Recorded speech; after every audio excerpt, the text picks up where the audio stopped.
മലയാളത്തിന് പുറമെ തമിഴിലും തെലുങ്കിലും കന്നഡയിലും എല്ലാം അഭിനയിച്ച നായികയാണ് മേനക. എന്നാൽ ഇന്നുള്ള പല നായികമാർക്കും അന്നത്തെ മേനകയുടെ താരപദവി എത്രത്തോളമാണെന്ന് അറിയില്ല. മലയാളി താരങ്ങൾക്ക് തമിഴിൽ നേരിടേണ്ടി വന്ന അപമാനം അത് അവസാനിപ്പിച്ചത് മമ്മൂട്ടിയാണെന്ന് മേനക. നിർമ്മാതാവ് സുരേഷ് കുമാറിന്റെ ഭാര്യയായ മേനക ഇന്ന് നിർമ്മാണ രംഗത്തും സജീവമാണ്. ഇപ്പോഴത്തെ താരങ്ങൾക്ക് നിർമ്മാതാക്കളോട് അടുത്ത് യാതൊരു മര്യാദയും ഇല്ല എന്ന് പറയുന്നു മേനക. തമിഴ് നടി ജ്യോതികയിൽ നിന്നും തനിക്കുണ്ടായ ഒരു അനുഭവത്തെക്കുറിച്ച് പറയുന്നു. പണ്ടൊക്കെ താരങ്ങൾക്ക് നിർമ്മാതാക്കളോട് വലിയ ബഹുമാനമായിരുന്നു.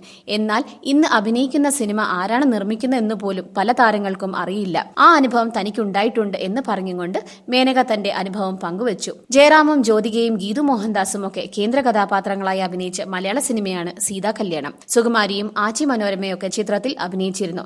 സുരേഷ് കുമാറും മേനകയുമാണ് സിനിമ നിർമ്മിച്ചത്. പൊതുവെ നിർമ്മിക്കുന്ന സിനിമകളുടെ ലൊക്കേഷനിൽ മേനക പോകാറില്ല.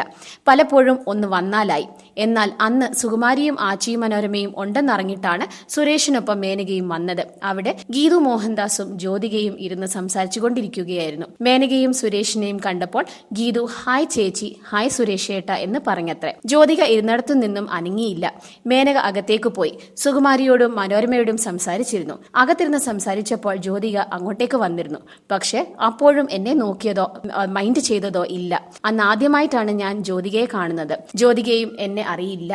അകത്ത് സംസാരിച്ചു കഴിഞ്ഞപ്പോൾ ഞാൻ പുറത്തേക്ക് വന്നു. ചിത്രത്തിന്റെ നിർമ്മാതാക്കളായ എനിക്കും സുരേഷ് ഏട്ടനും ഇരിക്കാൻ ഒരു കസേര പോലും ആരും തന്നിരുന്നില്ല.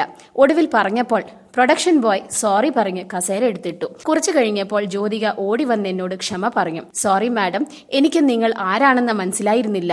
സുകുമാരി ആന്റിയാണ് ചേച്ചിയെക്കുറിച്ച് അകത്ത് നിന്ന് പറഞ്ഞത്. എന്നോട് ക്ഷമിക്കണം എന്നൊക്കെ പറഞ്ഞു. അത് കേട്ടപ്പോൾ എനിക്ക് സുകുമാരി ചേച്ചിയോടുള്ള ബഹുമാനം കൂടിയെന്നാണ് മേനക പറയുന്നത്.